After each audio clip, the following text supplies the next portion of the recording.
En la edad madura es muy habitual convertirte en una persona más metida en ti mismo, más introspectiva, más introvertida. Los que somos ya de natural así, nos volvemos, si queréis, más filosóficos, si queréis, más de alguna manera interiores.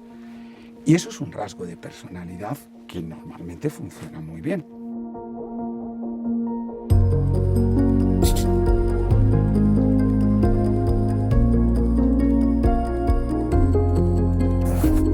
Como voluntarios es habitual que al principio entremos en nuestra labor siendo muy conscientes de las carencias de los colectivos a los que atendemos. Eso es lo que nos conmueve al final a la acción.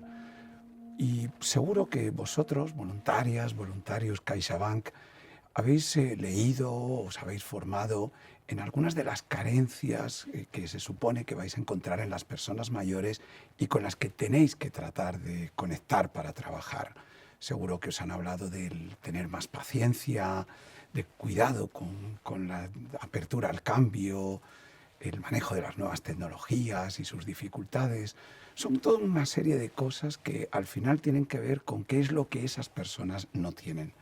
Hoy os voy a contar quizás una vuelta de tuerca, os voy a hablar de algo que a mí me ha servido mucho cuando he hecho labores de voluntariado, y es tratar de fijarse en qué tienen esos colectivos optimizado, maximizado, qué son sus potenciales de acción, cuáles son aquellos factores que realmente funcionan mucho mejor incluso que nosotros, aquellas cosas de las que podemos aprender de ellos, ¿no? Es difícil con las personas mayores en una cultura como la nuestra, que probablemente está haciendo continuamente apología de la juventud. Desde los 60, en Europa, en Estados Unidos, parece que todos los factores positivos de los que hablamos tienen que ver con la gente joven.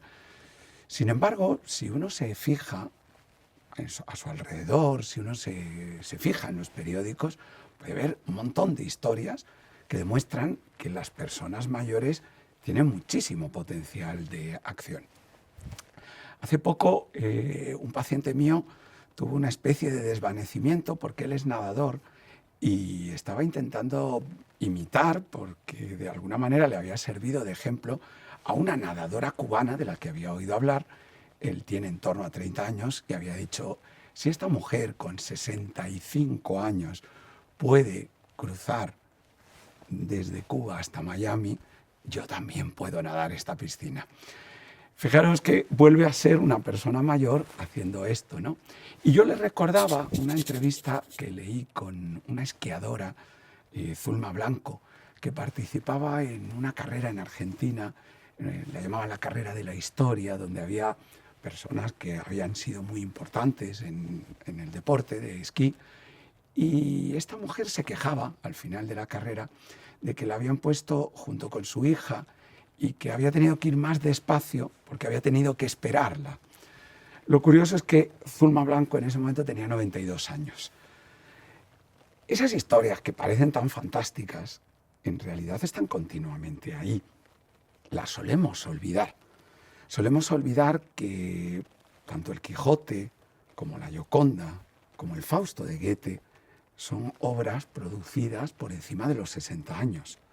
Solemos olvidar que mucho de lo que tenemos alrededor está hecho por gente mayor. Y no es sorprendente en el fondo. A los psicólogos no nos llama tanto la atención.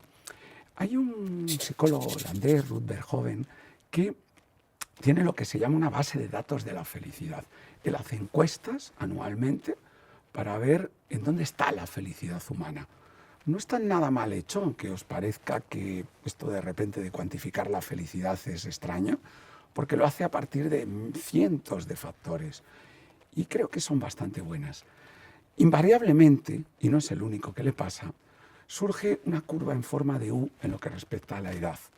Las personas que tienen menos de 30 años probablemente se sienten muy felices. En general, en la juventud hay una cierta sensación de felicidad, pero no es el clímax. Luego, a partir de los 30, 35, habitualmente empieza una decadencia. Es muy fácil que en la edad entre 35, 40 hasta los 55 sea una edad de bajón, de sensación de felicidad. Y curiosamente a partir de ahí, a partir de los 55, empieza la mejor etapa del ser humano, que se suele considerar que está entre los 55 y los 75. Ahí está el clímax de la felicidad. ¿Por qué ahí? Porque esas personas mayores tienen cosas que enseñarnos y que les hacen estar muy bien a pesar de esas carencias. Yo creo, por mis experiencias con personas mayores, tanto cuando he sido voluntario como ahora como terapeuta, que hay 2, 3 factores que os voy a contar de los que podemos aprender, y os invito a ello, y que además podemos fomentar. El primero es el realismo. Las personas mayores suelen ser más realistas. A partir de determinada edad es mucho más fácil saber los puentes que ya vamos a quemar y qué otros puentes todavía queremos atravesar. Es mucho más fácil elegir nuestras batallas, porque ya no estamos tan pendientes de responder a esa pregunta de qué vas a ser, ¿no? O qué haces. Estamos mucho más pendientes de saber quiénes somos. Y eso es muy interesante. De eso se puede aprender mucho. Y además se puede ayudar a aquellos a los que colaboramos como voluntario a sacarlo. Es decir, ese realismo es un factor de felicidad. Muchas de las cosas que uno se encuentra como tristeza en la vida tienen que ver con objetivos utópicos. La otra cuestión, que esto yo creo que la estáis viendo, si estáis ya colaborando como voluntarios con gente mayor, es la naturalidad.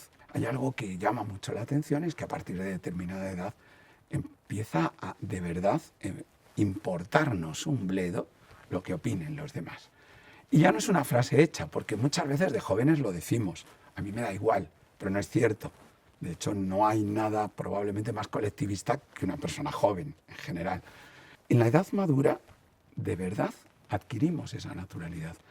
Y algo que podéis notar mucho y de lo que podemos aprender, a la vez que lo fomentamos, es que esas personas se permiten sacar rasgos que antes les hubiera costado mucho sacar. Yo veo gente que se vuelve más graciosa, pero en realidad siempre lo ha sido. Lo que pasa es que lo tenía contenido.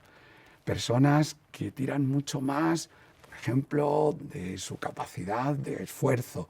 Curiosamente, cuando a lo mejor ya no están trabajando. Pero se dan cuenta de que eso es parte de su personalidad. La naturalidad sería como un segundo rasgo, ¿no? El tercero, para mí, importante, porque yo soy así, es la introspección. En la edad madura es muy habitual convertirte en una persona más metida en ti mismo, más introspectiva, más introvertida. Los que somos ya de natural así, nos volvemos, si queréis, más filosóficos, si queréis, más, de alguna manera, interiores. Y eso es un rasgo de personalidad que normalmente funciona muy bien. Lo mismo, vivimos en una sociedad que parece que fomenta la extroversión. Entonces es muy fácil olvidar esto.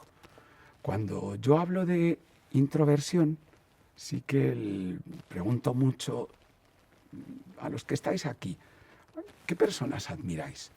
En cualquier ámbito que se os ocurra.